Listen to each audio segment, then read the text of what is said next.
Bueno, vamos a empezar el tema de la novela española desde 1939, desde el final de la guerra, hasta la muerte del dictador en 1975. Es un tema largo, ya os dije que todos estos temas son largos, llenos de nombres, llenos de títulos de obras. Lo vamos a ver, creo que en 3 o 4 capítulos. En este primero vamos a ver la introducción, que en realidad ya la vimos cuando empezamos a hablar de Ana María Matute, del contexto histórico en el que surgía la novela que leíste en el segundo trimestre. Pero bueno, lo vimos un poco deprisa y vamos a verlo ahora, sobre todo parándonos más en los autores.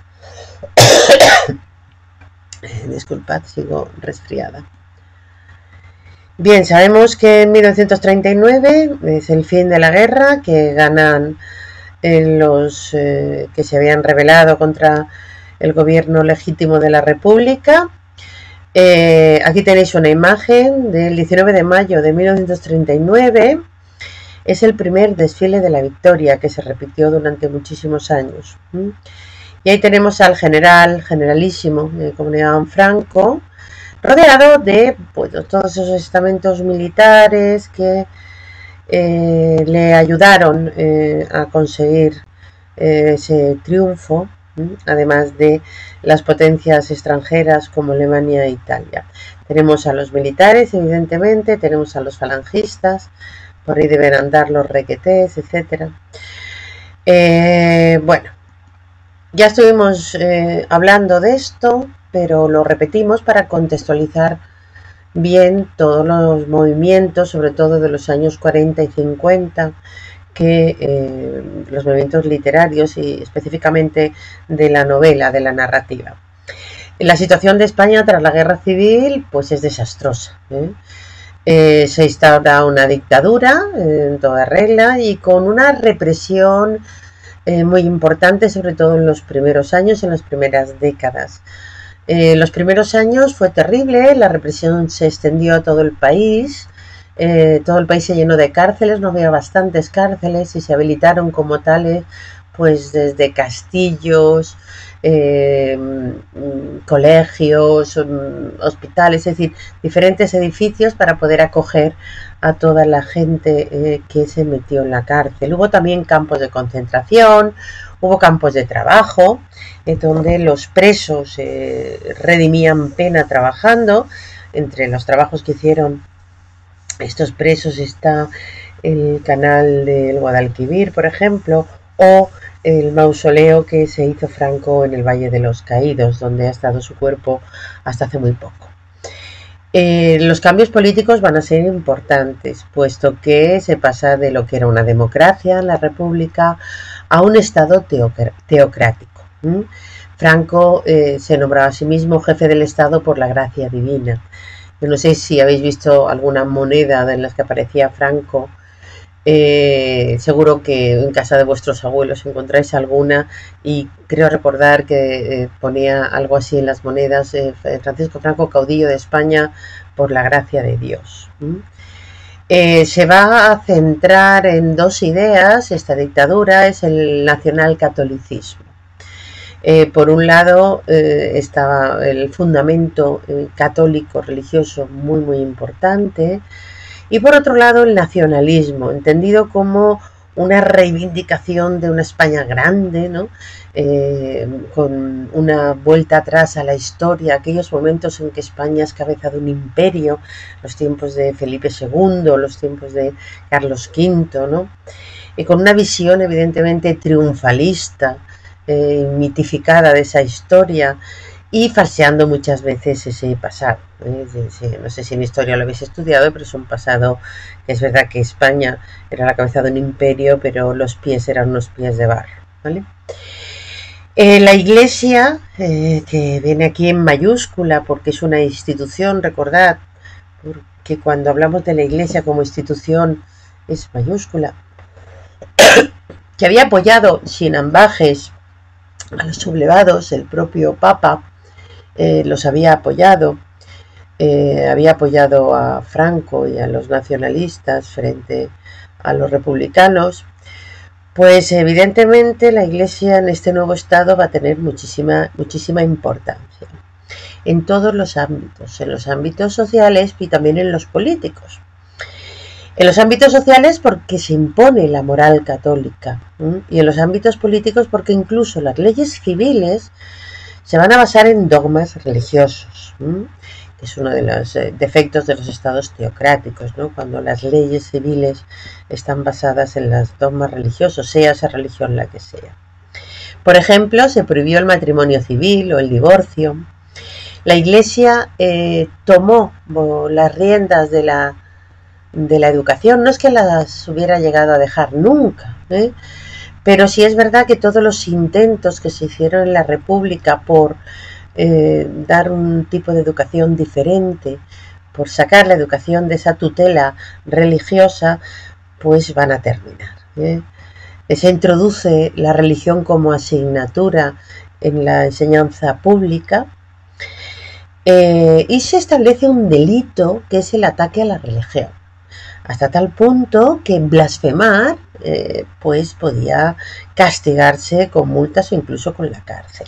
Ya en los últimos años del franquismo, si no recuerdo mal, hubo un bailarín, Antonio, muy famoso, que en el rodaje de una película pues no le salía el zapateado adecuadamente y soltó un me cago en Dios. Y bueno, tuvo problemas, no sé si llegó a pisar la cárcel, pero a punto, si no lo hizo, a punto estuvo. El Estado subvencionaba el clero y el culto y mantenía el clero, es decir, los curas recibían un sueldo por parte del Estado, y a cambio de esos privilegios, la Iglesia permitía que el jefe del Estado, es decir, Franco, controlara el nombramiento de los obispos. Es decir, no se nombraba en España ningún obispo que no tuviera el visto bueno de Franco. ¿Y por qué? Pues porque eso hizo que los obispos fueran gente afín al régimen, que apoyaban el régimen, no ningún obispo díscolo que pudiera ser crítico con el régimen. Ya vimos bastantes imágenes donde se apreciaba esa connivencia de la Iglesia con la dictadura, ¿no? Las volvemos a ver. Esta donde Franco va bajo palio, el palio VI, ¿no? Y está reservado en la Iglesia para las imágenes sagradas, la Virgen, etcétera. Y Franco pues acudía a las procesiones bajo palio. Esa unión poder-religión importante. Bueno, tenemos otros sacerdotes con el brazo en alto, con el saludo fascista. El saludo fascista fue muy popular al principio, y también pues los signos nazis, como la cruz gamada. Recordad que Hitler apoya a Franco tanto con armamento como con soldados, ¿no? La famosa Legión Cóndor. Y cuando termina la guerra sigue habiendo una relación muy estrecha entre el régimen de Franco y el régimen de Hitler. Nada más terminada la guerra española, empieza la Segunda Guerra Mundial. En el 40 ya está la guerra mundial. Y en el 40 Himmler, lugarteniente de Hitler, es este señor de aquí, visita Barcelona y es aclamado y recibido con manifestaciones de entusiasmo por las calles de Barcelona, con misas de campaña, etcétera, y con cruces gamadas por toda Barcelona. No estoy segura que fuera el cuñado de Franco, bueno, es igual. Sin embargo, bueno, luego hablamos del sin embargo, toca la economía. Hemos visto los cambios en la política. En economía, evidentemente, un país que acaba de sufrir una guerra, pues es un país destrozado físicamente y económicamente. Los años 40 hasta los años 50 se van a caracterizar por la autarquía. La autarquía es que se consumían solamente los productos producidos por esa España empobrecida, no había comercio exterior, había una cerrazón un cierre del país al exterior, porque además el régimen de Franco no fue reconocido por la mayoría de los países, ¿sí? Eso va a durar más o menos hasta los años 50, ya lo veremos.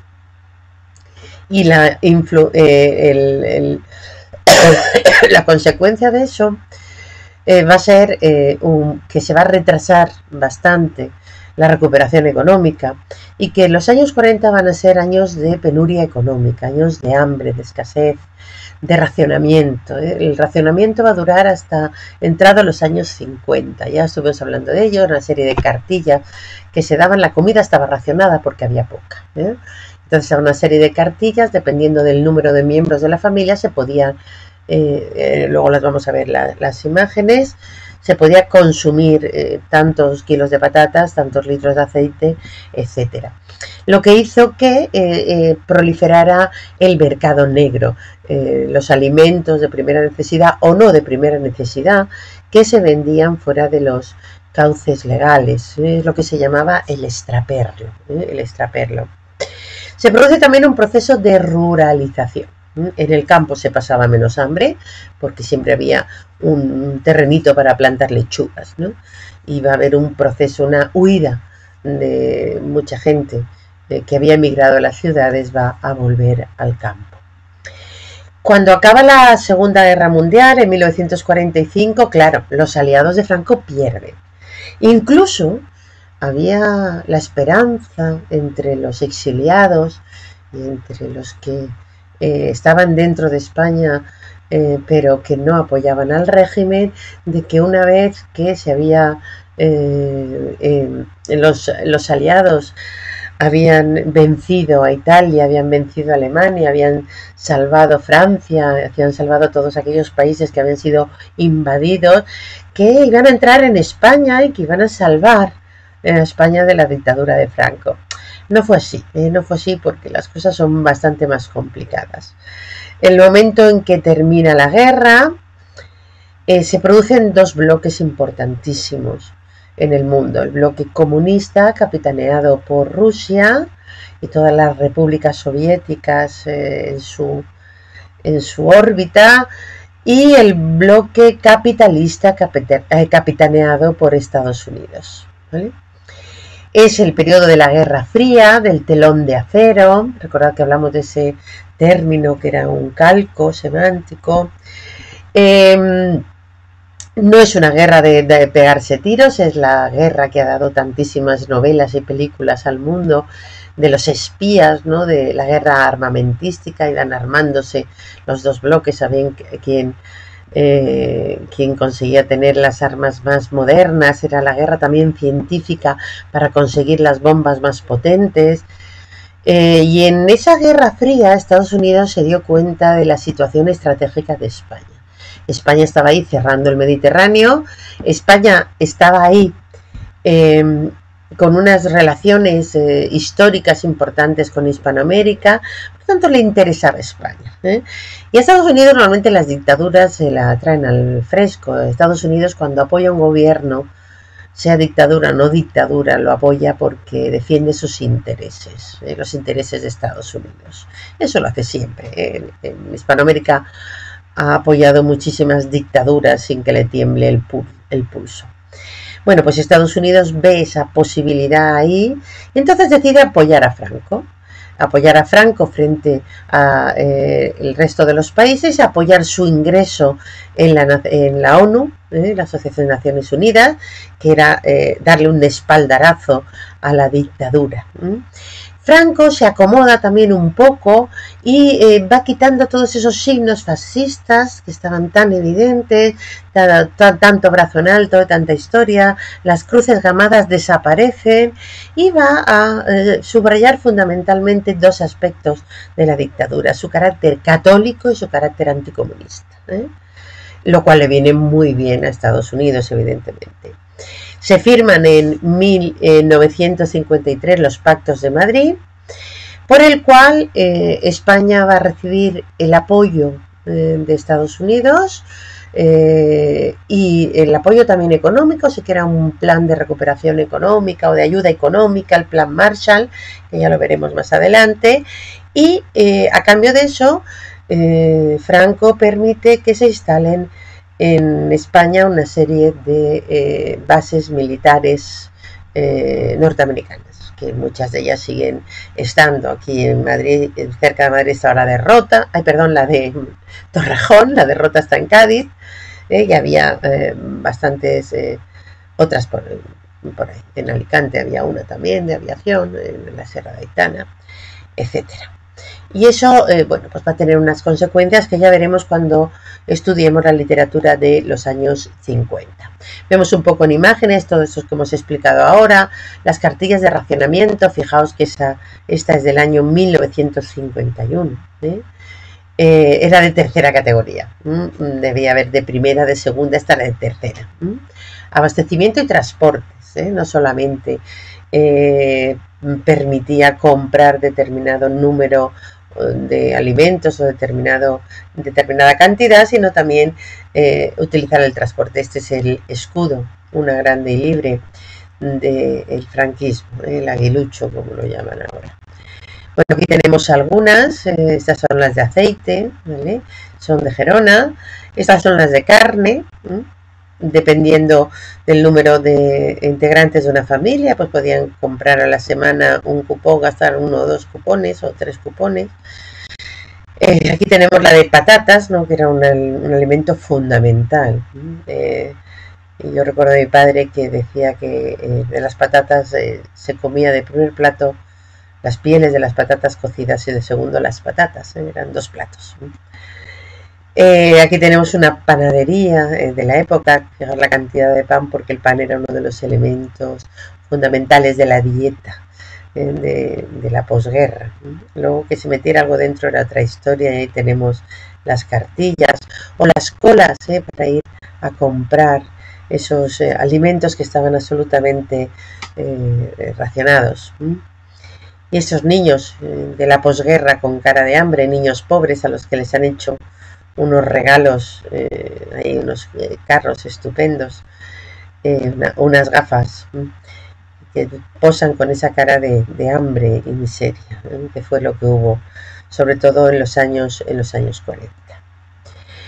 ¿Qué pasó en la cultura? Pues el panorama cultural también se empobreció muchísimo.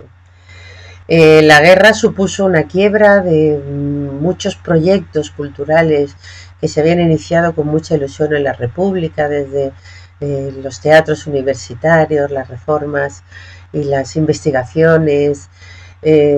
Pues muchas de las cosas no solamente se vieron interrumpidas por la guerra, sino que también se van a ver interrumpidas por la actitud que la dictadura va a tener respecto a la cultura.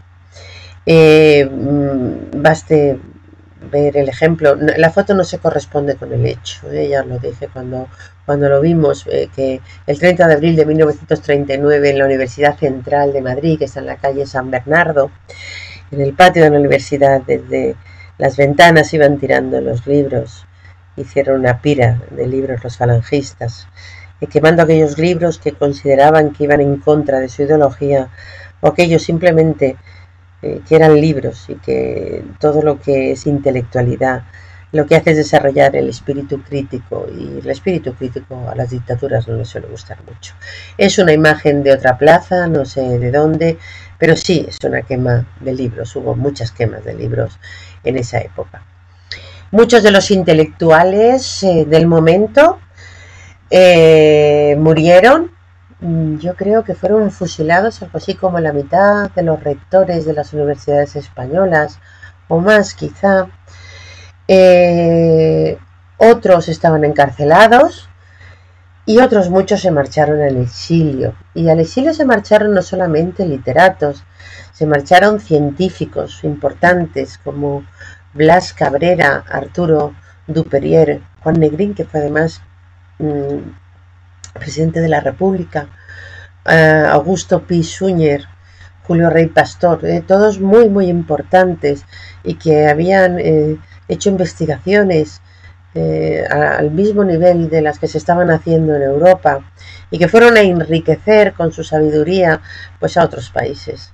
Historiadores también que hicieron aportaciones fundamentales a la historiografía, como Américo Castro, Salvador de Madariaga o Claudio Sánchez Albornoz, pedagogos que habían trabajado sobre otra forma de enseñanza, otra forma de llevar la cultura y llevar la enseñanza a los niños y a los adolescentes, como Luis Jiménez Frau, Antonio Jiménez Landi, filósofos como Juan David García Vaca, José Ferrater Mora o María Zambrano, músicos importantísimos como Pau Casals, Manuel de Falla o Rodolfo Halster, pintores como Joan Miró o Picasso, cineastas como Luis Buñuel y muchos literatos. Ya hablamos de la generación del 27 y los nombramos: Pedro Salinas, Luis Cernuda, Manuel Alto Laguirre, Max Sau, León Felipe,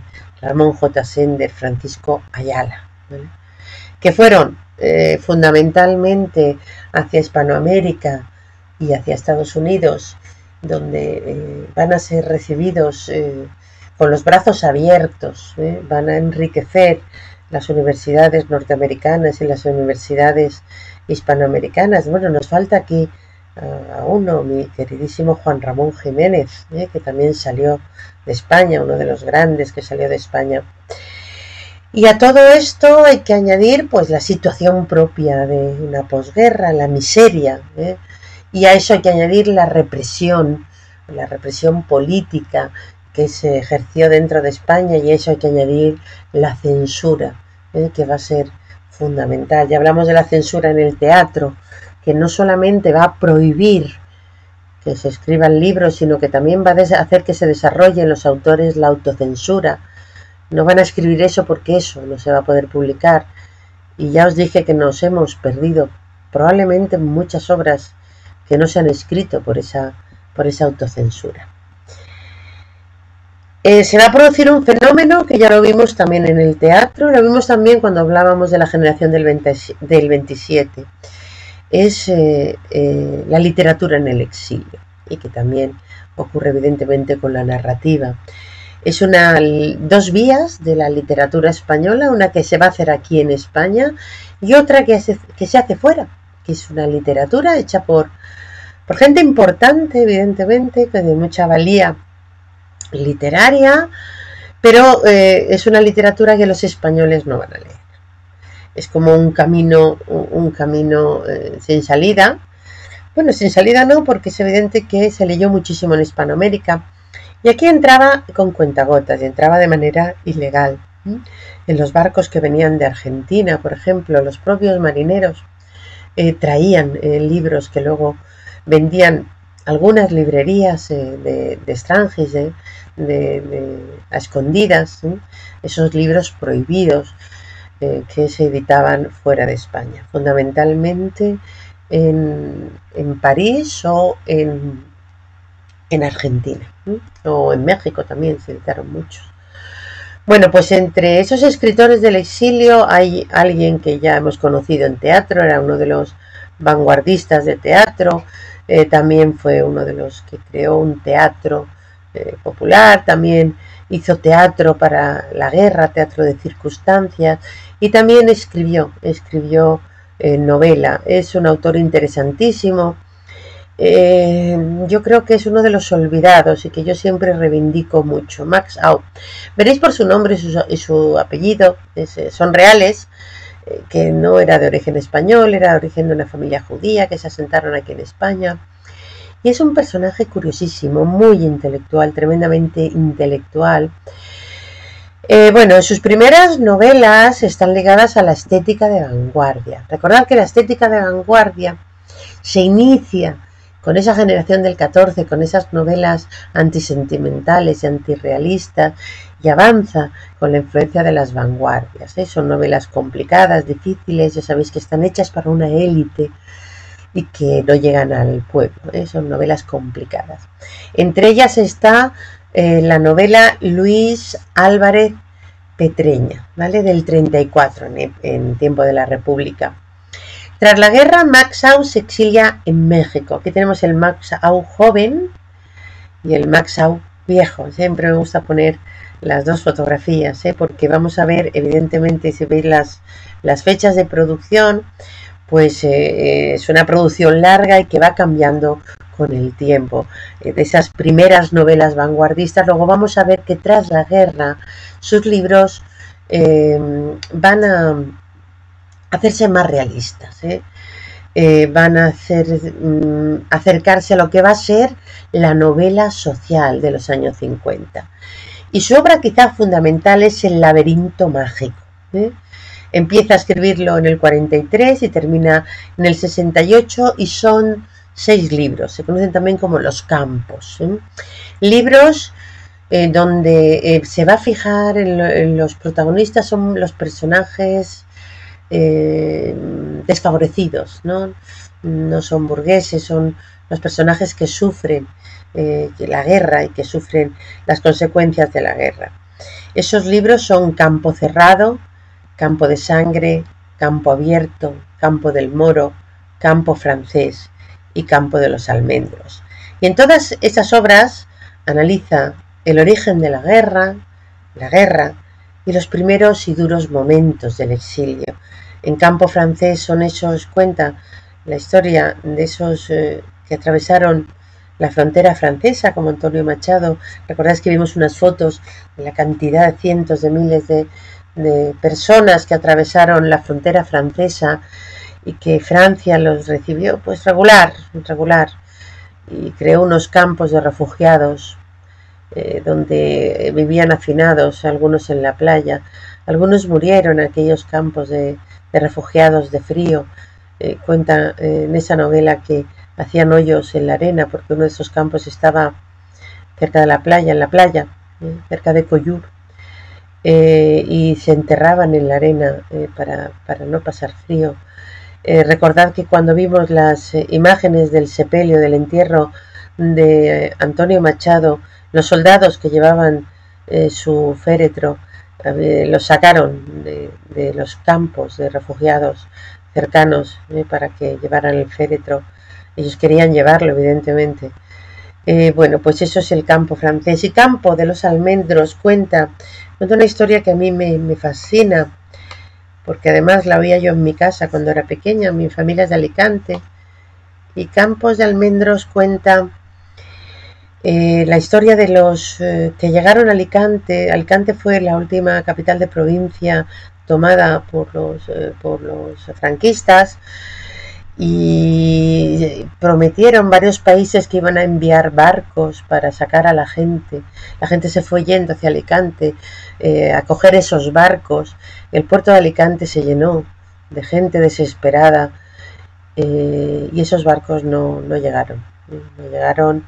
Y cuando las tropas franquistas entraban ya en la ciudad, muchos o algunos de los que estaban allí esperando los barcos se suicidaron, sacaron sus pistolas y se mataron. Eso lo cuenta él en Campos de Almendros, que es una referencia a esos almendros que había alrededor de la ciudad de Alicante y cerca de los cuales también se hizo un campo en este caso de prisioneros. Y a mí me emociona mucho porque mi padre, que vivía cerca del puerto y era un niño, un preadolescente o casi ya un adolescente, con sus amigos fue al puerto y vio con sus propios ojos de niño esa gente desesperada en el puerto. De hecho, es uno de Campos de Almendros, es uno de los libros que me está acompañando en este encierro. Tendría que leer cosas más alegres, pero no sé, yo leo lo que me apetece. Bien, luego escribió también ensayo y escribió también en otros estilos más vanguardistas, menos realistas que estos, como Juego de Cartas o las famosas biografías ficticias. Escribía pues una biografía de un personaje que conocía a personajes reales, que pintaba y él ponía incluso los dibujos de sus cuadros, o por ejemplo La verdadera muerte de Francisco Franco, donde está escrito en el 60, Franco muere en el 75, él imagina, hace literatura una muerte de Franco. En fin, es un escritor realmente curioso, aunque algunas de sus novelas son difíciles, yo creo que algunas de estas, de su laberinto mágico, podríais acercaros. Y, bueno, es un gran escritor. Tenemos a Francisco Ayala, una foto de joven y una foto de viejo. Yo lo veía muchas veces, Francisco Ayala volvió, porque claro, Franco muere en el 75 y él muere en el 2009 y nació en 1906, es decir, muere con 103 años. Él asistió a su propio centenario, ¿no? A la celebración de su propio centenario de nacimiento, que se hizo en la Biblioteca Nacional. Y bueno, yo lo vi con 100 años, con una fuerza de voz y de las cosas que decía, ¿no? Y era un hombre, a veces se sentaba en verano a la sombra en los bancos del Paseo de Recoletos, allí, a mirar pasar la tarde, y a la gente se le podía ver, o se le podía ver incluso en la cola de la Filmoteca, que está cerca de mi casa. No sé si sabéis lo que es la Filmoteca, como una biblioteca, pero de películas, ¿no? Donde ponen todos los días varias películas de la historia del cine o películas actuales de otros países, etcétera. Y él, con un hombre tan mayor, que no había perdido ni un ápice de su curiosidad, de sus ganas de conocer, y allí estaba en la cola de la Filmoteca sacando su entrada para ver películas.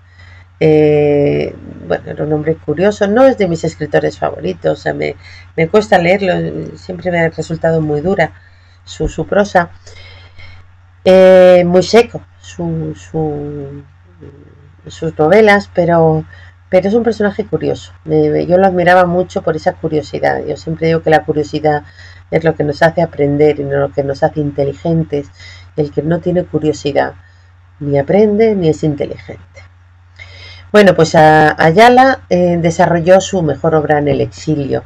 Ahí lo tenemos, ese Ayala joven, que se marchó fuera. Lo mejor de su obra quizás sean los relatos cortos, ¿sí? Escribe también novelas y ensayos también sobre literatura. Entre su colección de cuentos quizá hay que destacar Los usurpadores del 49 o El jardín de las delicias del 71, fijaos la diferencia de años. Y quizás sus novelas más importantes son Muertes de perro y El fondo del vaso. Son novelas que son una continuación de la otra. Muertes de perro del 58 es una novela de dictadores, una de las muchas novelas de dictadores. Roa Bastos escribió también García Márquez, pero sabemos que la primera novela de dictadores es ese Tirano Banderas de Valle Inclán, esa novela del esperpento maravillosa, que inaugura todo ese subgénero literario de las novelas de dictadores. La última novela que ha publicado Vargas Llosa también es novela de dictadores, aunque no llega a alcanzar la categoría de La fiesta del chivo, que también era una novela de dictadores. Bueno, pues Muertes de perro es una novela de dictadores, del dictador Bocanegra. Se desarrolla en un país de Hispanoamérica, no se sabe cuál, uno ficticio, bueno, desgraciadamente Hispanoamérica durante el siglo XX sufrió muchísimas dictaduras, muchas de ellas apoyadas por Estados Unidos precisamente. Era una de esas dictaduras, y es una reflexión sobre el poder y sobre la corrupción y sobre la degradación humana. La degradación no solamente del dictador Bocanegra, hay otros muchos personajes que están alrededor del dictador o debajo del dictador que también se degradan moralmente. Y el fondo del vaso es lo que ocurre cuando el dictador Bocanegra muere, es asesinado y se acaba con él. Y también es una historia de degradación moral, de corrupción individual y de corrupción también social. Eran temas que le interesaban muchísimo, le interesaron hasta el último momento de su vida. Si en sus primeras novelas, las que hace aquí, antes de marcharse al exilio o al principio del exilio, va a primar la vanguardia, como es lógico porque eran jóvenes, Después se orienta a un tono más serio, más grave, y sobre todo refleja en sus novelas una visión desencantada del ser humano y de la vida, esa reflexión sobre el poder que se ve en estas novelas, sobre la violencia que se ve. Esta novela es una novela violenta y descarnada, Muertes de perro, sobre la corrupción y la degradación moral, tanto social como individual. Bueno, en su obra destaca un fino uso de la ironía, la escasa trama, esas novelas que para vosotros son lentas, porque hay descripciones, hay reflexiones, hay pensamiento de los protagonistas, y bueno, y el uso de la metáfora, que es algo que le queda precisamente de las vanguardias. Y tenemos a Rosa Chazelle. Hablamos de ella, creo, no lo sé si hablamos de ella. Interesantísima, es una mujer escritora y ensayista, autora de narraciones intelectuales. Son novelas difíciles, ¿vale? Tremendamente intimistas. Cuando hablamos de intimismo, pues son novelas en las que la voz narrativa reflexiona sobre sí misma, reflexiona sobre la realidad que la rodea. Son obras muy evocadoras, tienen muchas obras que son memorias, memorias reales o ficticias, y con un tratamiento del tiempo peculiar. Cuando hablamos de tratamiento del tiempo peculiar, ya a vosotros os tienen que salir granos, ¿no? Ya a vosotros nos va a gustar, porque es un tiempo lento, es lo que se llama un tempo. Pasa a lo mejor media hora, y en esa media hora hay 100 páginas, ¿no?, escritas de reflexión. Bueno, tiene que ser una exageración, pero bueno, muchas, de reflexiones, de ese fluir de la memoria, de ese soliloquio del personaje consigo mismo, o de esa reflexión sobre las impresiones que las cosas de alrededor hacen en los personajes, ¿no? Y en eso se acerca a dos autores que tendríais que conocer, Marcel Proust y James Joyce. Desgraciadamente no estudiáis literatura universal y os perderéis tantísimo. Bueno, son dos innovadores inmensos. Marcel Proust en ese tempo lento, donde se llena de rememoración, se llena de sensaciones y se llena de reflexiones sobre las sensaciones. Y ese James Joyce, que es uno de los grandes, inmensos, con esa novela que se llama Ulises, el Ulises, donde rememora el viaje de Ulises, pero es el viaje de un hombre mediocre durante un día de su vida. Y es un maestro también, ese James Joyce, del flujo interno, intenta plasmar esos pensamientos que tenemos todos, pero que son tan ilógicos a veces, que saltan de una cosa a otra. Ese fluir de la memoria, ese fluir del pensamiento. Bueno, pues ella lo recoge, porque era una mujer moderna, intelectual, y sabía lo que se estaba haciendo por ahí.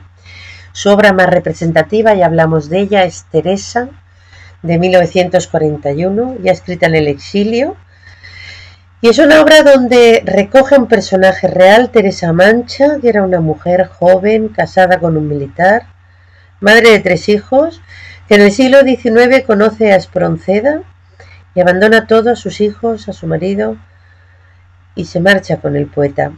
Inician una vida juntos, viajando, pero también viven en España, vuelven a España. Y naturalmente esa actitud en una mujer en el siglo XIX era una condena al ostracismo, a que le diera la espalda a la sociedad. Era lo peor que podía hacer una mujer, abandonar a su marido y sus hijos.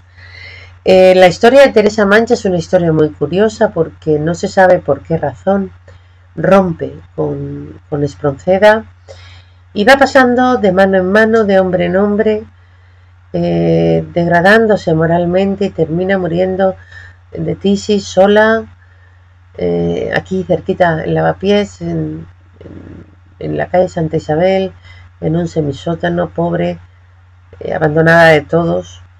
Y cuando Espronceda recibe la noticia de que Teresa Mancha ha muerto, y ha muerto en esas condiciones, le escribe la elegía más hermosa que, bueno, nada más, no, una de las más hermosas que se han escrito en la lengua española, el canto a Teresa. Es una llena de emoción, el recuerdo de aquella mujer a la que amó y que había muerto de esa manera. Bueno, pues coge ese personaje real, Teresa Mancha, y la convierte en personaje literario. Imagina su vida, qué pasaba por la mente de esa cabeza, ¿no? Es una novela que a mí me gusta muchísimo. Luego están Memorias de Leticia Valle en el 45, algo escandalosa para la época. Son unas memorias de una niña adolescente que seduce a un hombre mayor. Bueno, y bueno, es una difícil de leer, tanto es así que casi no se pone en pie toda la historia, casi hasta el final de la novela, porque hay mucha digresión, hay mucho corte en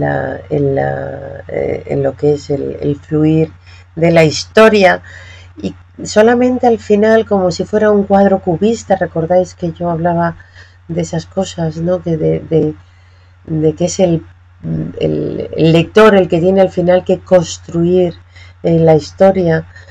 Bueno, es complicada, es una novela complicada. Memorias de Leticia Valle ya la escribe aquí, cuando vuelve, perdón, en Barrio de Maravillas. El Barrio de las Maravillas es lo que hoy se conoce como Malasaña, y es en parte autobiográfico. Cuenta la historia de dos niñas que a principios de siglo viven en el Barrio de las Maravillas, y así se llamaba, en el mismo edificio, y son dos mundos diferentes, bueno, sobre todo la infancia y la adolescencia son encantadoras. También tiene ese carácter casi de rememoración, de memoria importante. Y ahora vamos a Ramón J. Sender. Su obra anterior a la guerra destaca por su realismo. Realismo, no surrealismo, realismo. Directo y crítico, casi con un carácter periodístico. Y yo creo que le interesaba mucho el periodismo. Él escribe una crónica sobre un suceso que hubo en tiempos de la República, penoso y triste, que ocurrió en un pueblo de Cádiz, en Casas Viejas. El suceso fue tan terrible que hasta se cambió el nombre del pueblo. Hoy en día no recuerdo cómo se llama, pero no se llama ya Casas Viejas. Bueno, pues allí hubo una revuelta anarquista, y los cabecillas, que uno de ellos se llamaba Seis Dedos, se refugiaron en casa, en la casa creo que de este anarquista, con su familia y otros anarquistas, y la Guardia Civil prendió fuego a la casa, y a medida que fueron saliendo los anarquistas y su familia, los fueron matando. Fue un escándalo para la época, fue una mancha para el gobierno de la República. Y él, después de ese episodio, fue allí a Casas Viejas y bueno, hizo una investigación sobre los sucesos. Es una cosa muy corta, casi una crónica periodística. Y bueno, pues le gusta mucho ese tono descarnado, y lo va a repetir en una novela que a mí me impresionó, pero bueno, muchísimo. Simán, de 1930, es una novela que yo creo que está súper descatalogada, pero que deberían volverla a editar, donde habla de manera tremendamente realista y descarnada quiere decir sin adornos ninguno, sin metáforas, de la guerra de Marruecos, del fracaso de esos soldados españoles allí, de lo que sufrieron esos soldados españoles. Y hay escenas que yo las tengo de verdad metidas en mi memoria, porque francamente son muy duras. Otra novela también del mismo tipo, Siete Domingos Rojos, donde cuenta los hechos, vicisitudes de una semana de huelga general en la ciudad de Madrid. Como veis, son cosas muy agarradas a la realidad. Tras la guerra comienza la serie Crónica del Alba, que creo que son 9, me parece que son 9 novelas, exactamente, lo pone 9 relatos, con cierto carácter autobiográfico. Los mejores son los primeros, donde rememora, recuerda su infancia, su adolescencia, y recuerda también hasta la guerra, ¿no? Luego ya empieza con unos relatos más simbólicos y pierde un poco el interés. Una de sus novelas más famosas es una novela corta y deliciosa, es el Requiem por un campesino español del 49, donde retoma el tema de la guerra, con una maestría narrativa importante. Y luego pues tenemos novelas como que fueron ya un éxito de público, de lectores, ¿no? En el 64 escribe una novela histórica, La aventura equinocial de Lope de Aguirre. Se basa en un personaje real, en Pedro de Ursúa, me parece que se llamaba, era un navarro, uno de los hombres que fue a la conquista de América y que perdió un poco la cabeza y se empeñó en remontar el río Amazonas, ¿vale? Que a ambos márgenes había tribus indígenas, ¿no? Él iba en busca del dorado, el famoso dorado. Pensaban que había un lugar donde estaba lleno de oro, ¿no? Y fue uno de los sueños de muchos de estos conquistadores, un hombre que pierde absolutamente la razón en esa búsqueda del dorado. Hay una película maravillosa alemana de un director que se llama Herzog, que se llama Aguirre o la cólera de Dios, que yo recomiendo. La novela también. Y luego ya hay una novela que fue un éxito de público en el 62, la tesis de Nancy, llena cargada de humor, donde una joven estudiante norteamericana está haciendo su tesis doctoral y viene a España, al sur de España, y bueno, hay una serie de equívocos, una serie, de todos los tópicos de esa España de los años 60, que era la España también de la apertura. En fin, está cargada de humor, de equívocos lingüísticos, del contraste entre la visión del mundo de esa norteamericana y la visión del mundo de esos andaluces. Fue un éxito esa novelita, que se lee bastante bien. Y bueno, yo creo que nos vamos a quedar aquí en esta introducción. Hemos visto la introducción general a esa posguerra primera, y hemos visto la literatura que se está haciendo fuera de España, la literatura española exiliada. Para mañana dejamos la narrativa de los años 40 y quizá de los 50. Ya veremos el tiempo que nos da.